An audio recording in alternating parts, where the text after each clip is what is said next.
Good morning dear farmer. Welcome to our special show Krishi Darpan. Today we are going to discuss about the crop diversification, a boom for farming. After the green revolution, we have given more emphasis on rice wheat cropping system and some major crop like maize, sorghum for particular region to sustain our daily life through subsistence agriculture. This was quite true until recent time, but it became unsustainable and less productive. This became a reason for farmers to quit farming and migrate from rural area to urban area. In this context, the crop diversification became a novel approach to enhance the farm's productivity and profitability. Today we are going to discuss on the crop diversification. In our studio, we have different personality from different institute. Dr. Basavaraj, Principal Scientist, Division of Genetics from Central Research Institute of Dryland Agriculture, Hyderabad. Dr. Divya Parsi, Principal Scientist, Division of Vegetable Science from Indian Institute of Vegetable Research, Varanasi. Dr. Bhavishya, Principal Scientist, Division of Horticulture from Central Plantation Crop Research Institute, Kasaragod. Dr. B.K. Das, Principal Scientist, Division of Soil and Water Conservation from Central Soil Conservation Research Institute Training, Dehradun. Dr. Bapi Das, Principal Scientist, Division of Vegetable Science from Indian Institute of Horticulture Research, Bangalore. Dr. Divya PL from Post-Harvest Technology from Indian Institute of Horticulture, Bangalore. Dr. Bandappa, Principal Scientist, Division of Microbiology from Central Research Institute of Dryland Agriculture. And Dr. Bineesh, Principal Scientist, Division of Mariculture from ICR Central Marine Fisheries Research Institute, Kochi. Dear friend, as we know, the productivity and profitability of crop diversification is more than conventional cropping pattern. So, popularization of this technology can enhance the productivity and profitability of a farmer. So, before going to discuss in technical detail, I would like to ask Dr. Basavaraj to briefly explain the importance of the variety in crop diversification. Thank you, Dr. Vipin. The use of yielding and short duration varieties in the crop diversification system enhances the profitability and socio-economic status of the farmer. For example, in a rice wheat cropping system, the most of the problem is related with their rice crop. As it was a remunerative crop in the Kharif seasons, the farmers are very crazy to grow rice crop in the Kharif season. At present, there were no alternative varieties for the rice wheat cropping system, but one of the alternative approaches for the rice wheat cropping system was we can grow the rice crop in the Kharif season by growing yielding short duration varieties like Pusa Basmati 1509, Pusa Basmati Rice Hybrid 10 and Pusa Sugandha 5. These varieties will attain the maturity within 95 to 109 days. And within the rice wheat cropping system, we can replace the wheat with other two crops like sugarcane plus potato, sugarcane plus onion and sugarcane plus wheat. These alternative three crop sequences will save the natural resource and increase the crop productivity per unit area. So this is how we can utilize the yielding short duration varieties for the crop diversification system. Thank you, Dr. Basavaraj, for your very valuable information regarding the role of variety in crop diversification. As he told that we can intensify our cropping system by the introduction of the short duration variety. So it is the intensification of the cropping system through the short duration. Other than that, we can intensify our crop diversification through introduction of some vegetable crop. So today we have the one expert, Dr. Bapi Das. So kindly I request Dr. Bapi Das to explain the importance of the vegetables in crop diversification. Yes, Dr. Bipin. Nowadays, farmers are crazy about growing only one crop in a single piece of land in peri-urban area. Growing high value crop like tomato, capsicum, chili along with cowpea increases productivity of each crop by improving soil health. Some tomato varieties like Arka Rakshak, Arka Samrat, capsicum varieties like California Wonder, Indra, chili varieties like Arka Abi, Arka Meghna are suitable for crop diversification. By this way, we can improve the livelihood level of farmers' community. Thank you, Dr. Bapi Das, and this is very nice for you farmer. I hope you will understand the importance of the vegetable crop in crop diversification. When we insert the another crop, then there is maybe changes of the microclimate and there may be chance of the insect pest disease. So for that purpose, I have expert Dr. Divya Parsi. So I kindly request Dr. Divya Parsi to explain what are the important insect pest diseases and their control measure. Well, Dr. Bipin, under the crop diversification, due to changes in microclimate conditions, the incidence of insect pests like Fruit borer, aphids, thrips, nematodes, and soil-borne diseases are major devastating to the crop. This can be maintained in a more integrated approach with the best mix of chemical, biological, and cultural practices.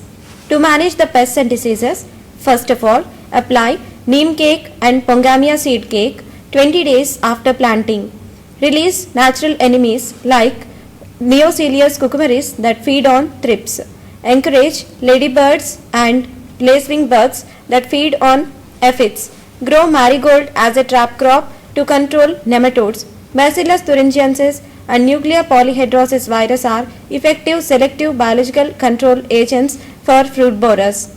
Finally, prevention, monitoring, accurate disease diagnosis and development of disease thresholds are various ways of integrated disease management.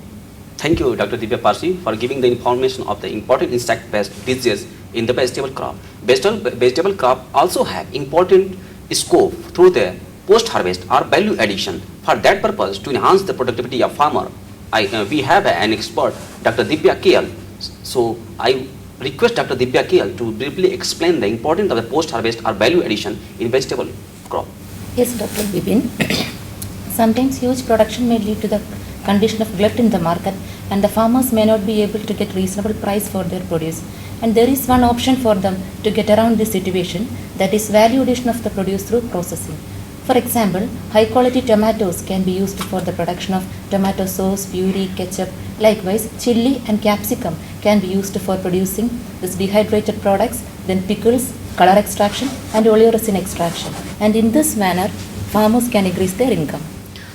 Thank you, Dr. Divya KL. Really, this is very interesting. Now, the farmers are not getting only by the selling of their own product. So, it is a very huge option for you. You can process your product and you can get more and more. As we know that till right now, we are just talking about the spatial. So, here there is in crop diversification a scope of the vertical diversification through the horticulture crop. For that purpose, I have Dr. Bhavishya. So, he will explain the importance of the horticulture crop in crop diversification. So I kindly request Dr. Bhavishya to explain the importance of the horticulture crop in crop diversification. Thank you, Dr. Bipin. Crop diversification in India is a shift from traditionally grown low remedial crops to more profitable crops. Horticulture crops are being more profitable, growing fruits, vegetables, plantation crops and spices will be beneficial for improved livelihood. These crops can be grown as an alternate for low remunerative agriculture crops. The natural resources like sunlight, land and airspace are not effectively utilized by the horticulture crops. Hence, monocropping should be avoided. Intercropping, mixed cropping and multi-species cropping system involving many agri-hortic crops can be followed, which avoids risk and generate employment throughout the year. Hence, crop diversification involving horticulture crops will be profitable and beneficial for improved livelihood and also for nutritional security of the farming community. Thank you, Dr. Bhavishya, for giving the importance of the horticulture crop in crop diversification. As we know, the farmers is under the burden of the input because they are going to purchase fertilizer and so many input. For that purpose, how we will reduce the input cost? So for that purpose, I have one expert, Dr. Bandappa. He will explain the importance of the biofertilizer or microorganism in crop diversification to reduce input load on the farmer. So kindly I request Dr. Bandappa explain. Yes, Dr. Vipin. As you know that biofertilizers are cost-effective, eco-friendly and renewable source of plant nutrient, supplement the chemical fertilizer in crop diversification. Biofertilizer contains living efficient cells of P solubilization, nitrogen fixation and cellulose degrading microorganism. Biofertilizers will enhance the availability of plant nutrient. In field experiment, it was indicated that azolla can be grown as intercrop along with rice. Azolla can derive 78% of its nitrogen from air under field conditions. Therefore, I recommend our farmer to cultivate azolla in their farm for better production and healthy ecosystem, which ultimately lead higher profit. Thank you. Thank you, Dr. Mandappa, for your valuable information of the biofertilizer in crop diversification. Definitely our farmer is going to practice this. As we know, due to the continuous cropping, our land is stripping and degrading. So what is the importance of the crop diversification in controlling the soil and water conservation? For that purpose, I have one expert, Dr. B.K. Das. He will explain what is the importance of crop diversification in soil conservation and water management. So I kindly request you, please. Thank you, Dr. Vipin. Growing of different root characteristic crop and legume crops in crop diversification improve the soil structure. It reduces the soil erosion due to more stable soil structure, increase the infiltration capacity of the soils and reduce the surface runoff. It improves the fertility of the soils and surface runoff. Growing cover crop in crop diversification reduce the impact of rainfall and reduce the soil erosions.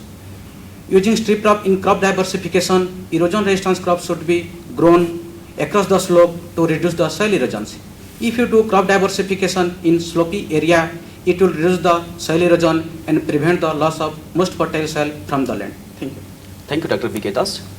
Definitely this is a very sustainable approach to adopt the crop diversification to save our land also. As we know, other scope is also as is to introduce fishes in our crop diversification. For that purpose, how the fish is helpful for the crop diversification, I have one expert, Dr. Bineesh KK. So I kindly request to explain the importance of the fish in crop diversification. Thank you, Dr. Bibi. Integrated fish farming can play a major role in increasing food production. There is a huge potential for integrated fish farming, which can generate additional net returns to the farmers along with higher crop and productivity. Integrated fish farming results in mutual benefit with the fish and rice.